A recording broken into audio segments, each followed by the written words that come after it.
Welcome back to Cards and Comics.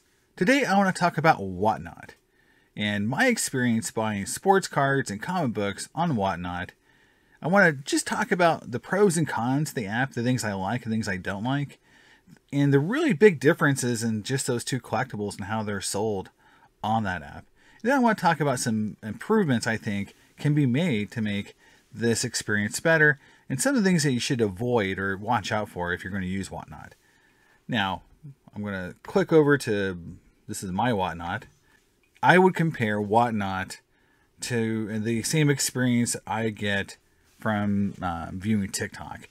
Meaning it's just scrolling through different sales threads, different auctions, different people selling things, and you can either stay or move on, but it's sort of a smorgasbord, or like almost like going to a rummage sale and just seeing different people set up and, you know, trying to see if there's something there you want to buy.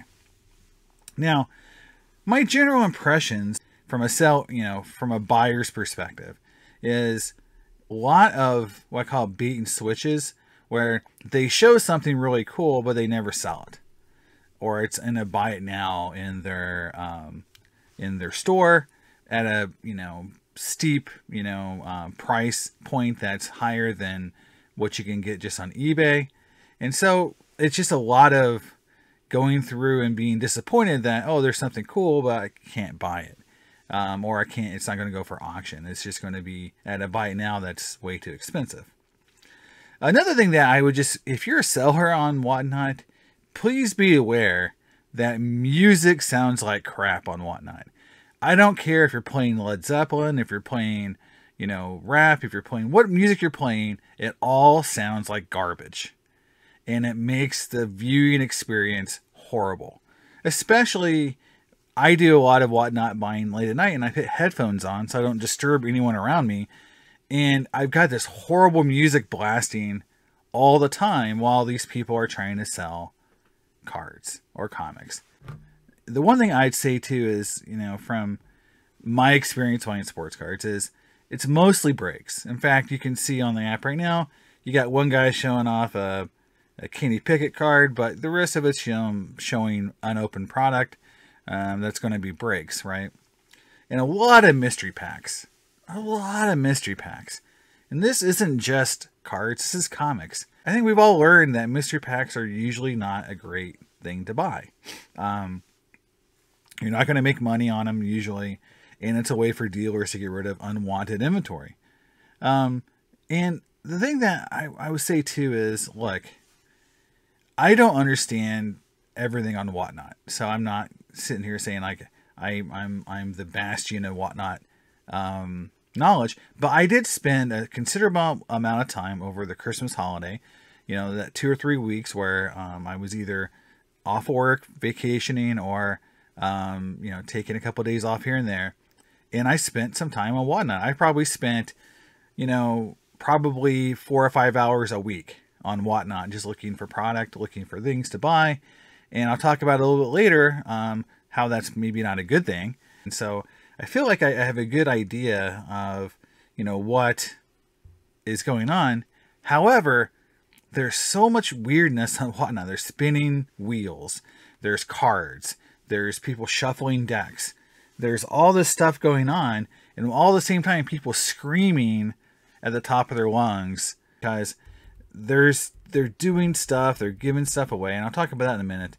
But the giveaways, it's like, I get it, you're driving business, but man, it's hard for me to watch a lot of this stuff because it's like, I just want to buy a card or I want to buy a comic book. And you're doing the giveaway, it takes 30 minutes. Then you talk for 20 minutes. Then you shuffle cards for 10 minutes. It's like, okay, I just wasted an hour and that's not a single thing was sold in that hour. And it is a little frustrating, right? And again, finding people selling individual cards is tough.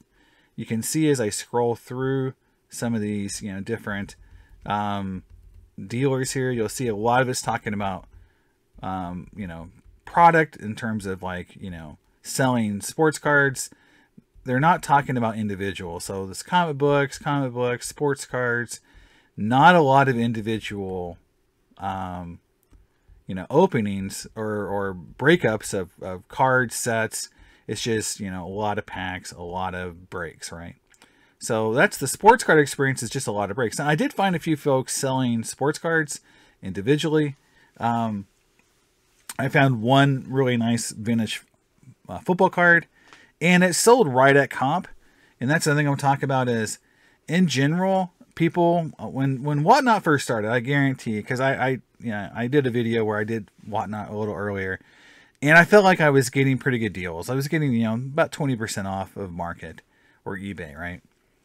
Now it's not quite so good. I think the market is corrected a little bit. Whatnot has attracted enough people that, in general, if you're in a room with enough people in it, you're not going to get huge steals. You're not going to go in there and get a $400 card for $100. That's still hard to do if you're in a good room. If you're in a room with like 5 or 10 people in it, maybe you can get something cheap if it's something no one else cares about or they don't know what it is. That could happen, but in general, you don't get the severe discounts anymore.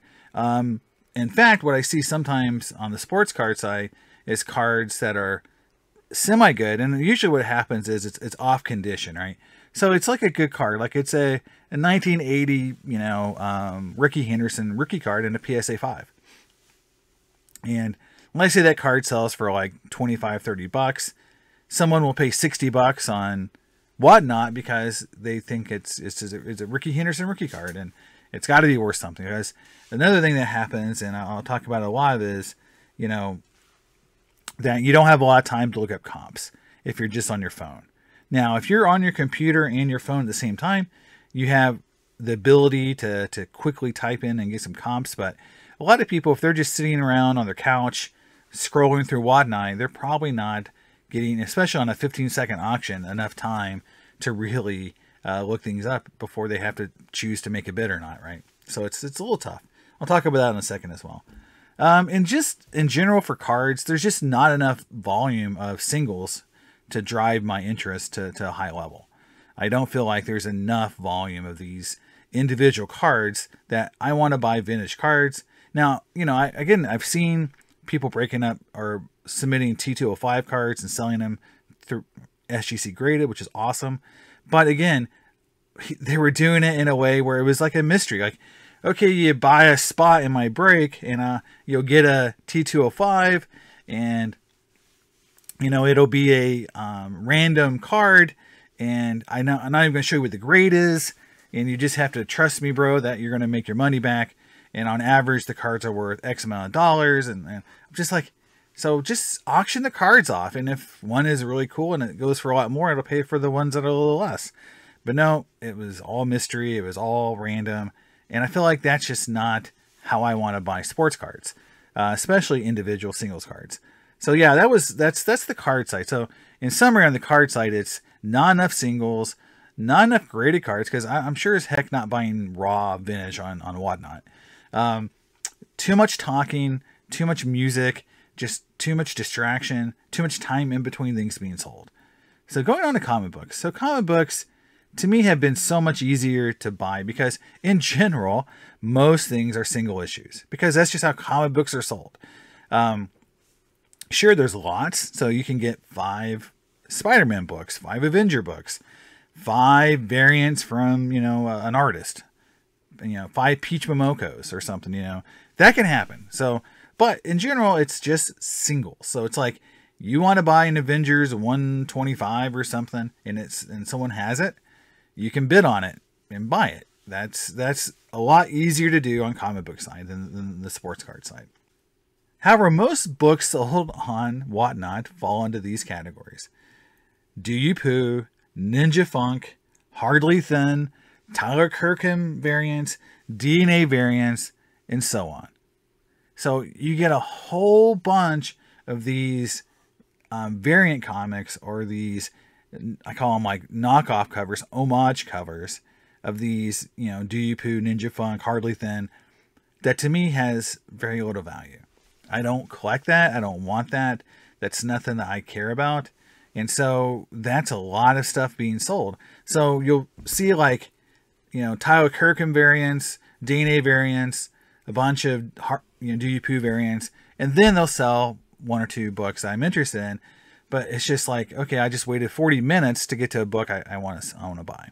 So that is very frustrating. The other thing is mystery boxes. Again, tons of mystery. Spinning the wheels. You get whatever random thing. It's just a lot of that still in comic books as well. So people are trying to sell stuff that won't sell by wrapping it up into some mystery bundles, right? Now, the one thing that you see a lot, so after you get that whole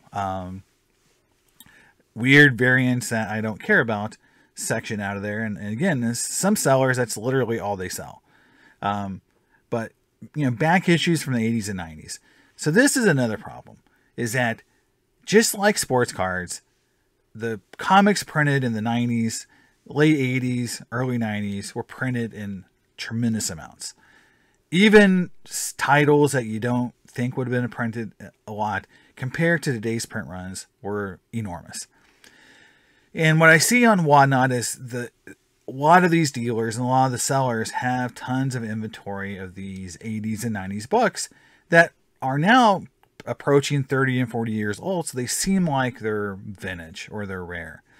And unfortunately, they're not. And people don't know that, like, well, this Batman book, this Spider-Man book, this Avengers book is really a $4 or $5 book.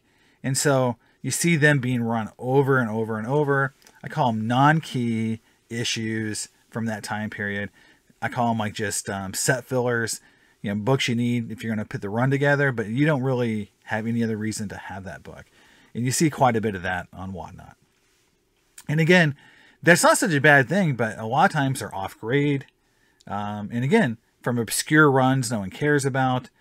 And, people will put sticker prices on those books that are just absurd, trying to get you to spend, $10 on a book that really is like a $2 or $3 comic book show book, trying to get you to spend $5 or $10 on it, because I'm sure they got it from the 99-cent box at LCS and are trying to flip it on Whatnot for $5.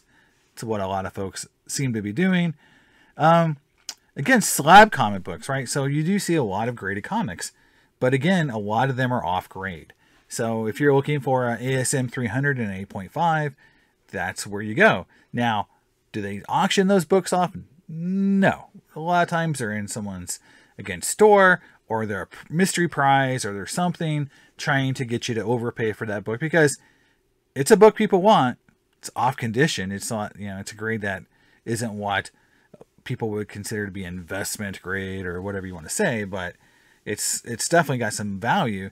But instead of just selling it, they're not going to auction it off. They're going to put it in a mystery bundle, or you've got to buy, if you buy every book you buy from me, you get one spin on the wheel and you get a chance to win it. I mean, that kind of crap. And it's just annoying. Honestly, that kind of stuff doesn't really appeal to me. I just want to run auctions and buy books, right? Now, the thing is that good comic books do exist as singles. There are runs of ASM, runs of Thor, runs of Avengers, run of Batman that are sold on there all the time. And so if you're looking for back issues for these runs, you can definitely find them. If you're patient, scroll around enough, you'll see people selling, even key comics from those runs. They'll sell them. Now, the problem that you run into with them is that, again, off condition, you don't see the back. So that's one of the issues, is a lot of times the dealers never show you the back. So of the comic book, so you don't know if there's, back damage, color rubbing. You just don't know. And you don't see the backs in a lot of these books. Now, there's graded books. I've seen Stan Lee comics being sold, autographed Stan Lee books.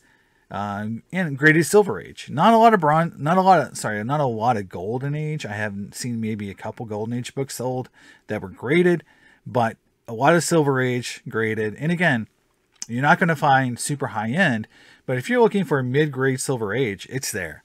And that's the one thing I would say that I like Whatnot about, is filling in or buying Silver Age in, say, mid to mid high grade condition. That's something you can find on Whatnot, is a lot of Silver Age or Bronze Age if you want, Bronze Age in pretty good condition, good enough to buy and hold and fill in sets and things like that.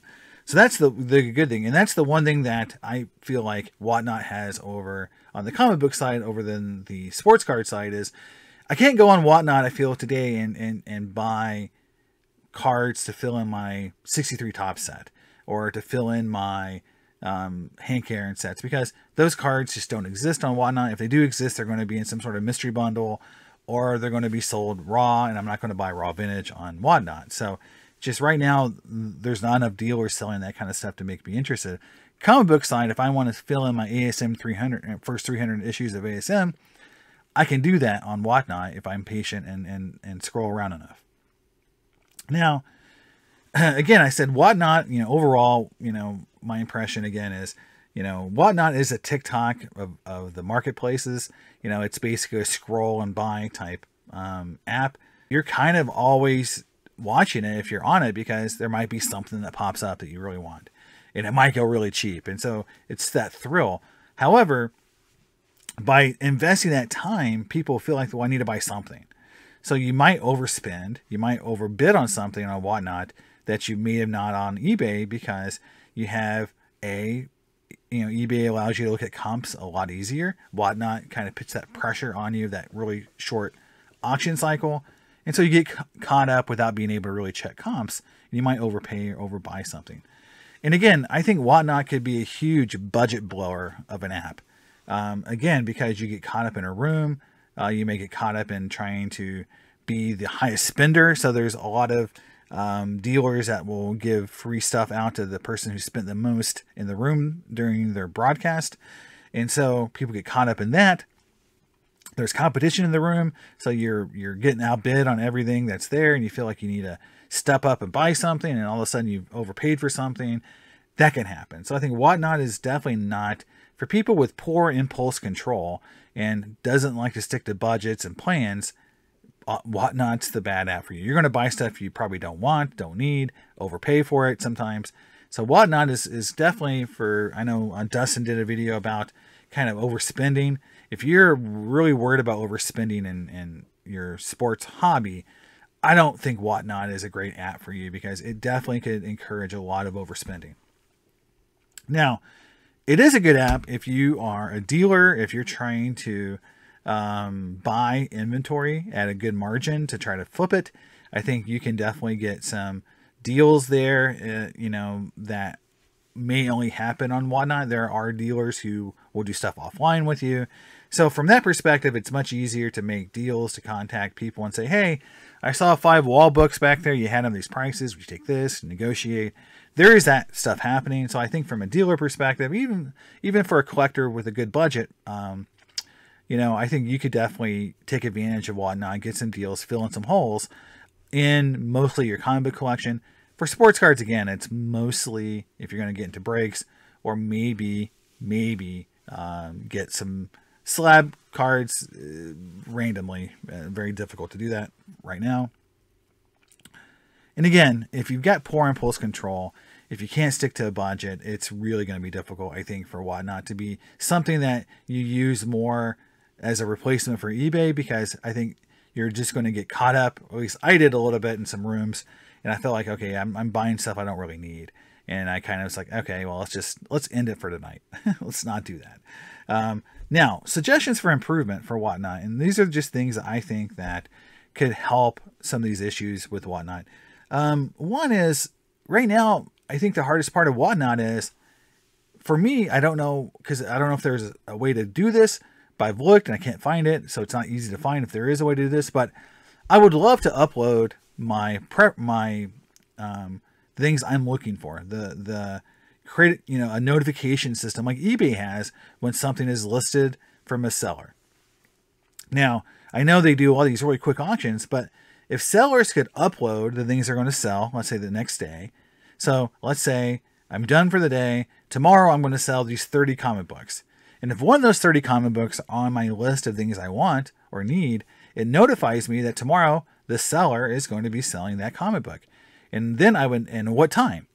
So then I could plan my day to say, hey, tomorrow at 8 p.m., the seller's coming on and he's going to have a few comic books I may want to buy. That's not happening right now, or at least I can't figure out how to make it happen. So really, I'm going into every day on Whatnot, if I'm going to look at it, is I have no clue on who's selling what. I know sometimes they post things, some dealers post things if you're subscribed to them. But again, it's not like I'm being told at 8 p.m. this comic book is being sold. It's just not that clear. And that would make it much easier to truly use the app to get things you want. Right now, it's a randomness. It's, like going to a card show or going to a garage sale, and whatever's there is there. You don't have any clue of before you get there. Now, some people like that. Some people like that randomness factor. But I definitely would like to know if a dealer I like, someone that I follow, is selling something I want to buy, because then I would definitely tune in. Again, they could make the process for sellers very easy. They could have an uploader from Excel, so they could just list the 30 things they're going to sell, and it automatically uploads it and sends out notifications. I feel like Whatnot could definitely do this. Now, the other thing I think they could do to make this app much more friendly to collectors who definitely maybe have that impulse control issue like I do and some other folks have talked about recently, is allow for you to put daily, weekly, monthly limits into your account. So that, if you say, I don't want to spend more than $100 a day or $50 a day or more than, $500 a month or $500 a week. And then you put that in there. And as soon as you hit that, your account can't be used anymore to buy. You have to maybe wait to the next month and change it, but you can't just overwrite it, immediately, because that would, defeat the purpose. But some safeguard, especially if you have maybe kids, so that you don't overspend, because Whatnot does things like it's so easy to buy. You just swipe, the button, and then it automatically takes out your checking account or your credit card or whatever you're using to pay. And therefore, you get paid immediately. From a seller perspective, I can see why it's so popular from that perspective. But from a buyer's perspective, if you're budgeting things down and you overspend on your Whatnot, and you got it linked to your checking account, you're going to maybe bounce a check or do something bad. And that's really, really not what you want to do in this hobby right now, is do stuff like that. So that's my take on Whatnot, sort of my experiences there. Pros and cons. Buying sports cards to me is still difficult on Whatnot. Singles are not a thing. Comic books so much easier, but without notification systems, without really knowing what dealers are selling, it's always this crapshoot. So it's kind of like you just go on for a few minutes or an hour, and if you see something cool, you buy it, and if not, you move on. Whereas eBay is so structured, you can search what you want, find what you want. It's not the same experience. Again, it's like TikTok. You just scroll through and you see cool stuff, you buy it. If you don't, you don't. And so I think they can improve that experience in the future. So let me know what you guys think. Your Whatnot experiences. Are you buyers? Are you sellers? And leave comments in the comment section below. And I see you next time on Cards and Comics. Bye.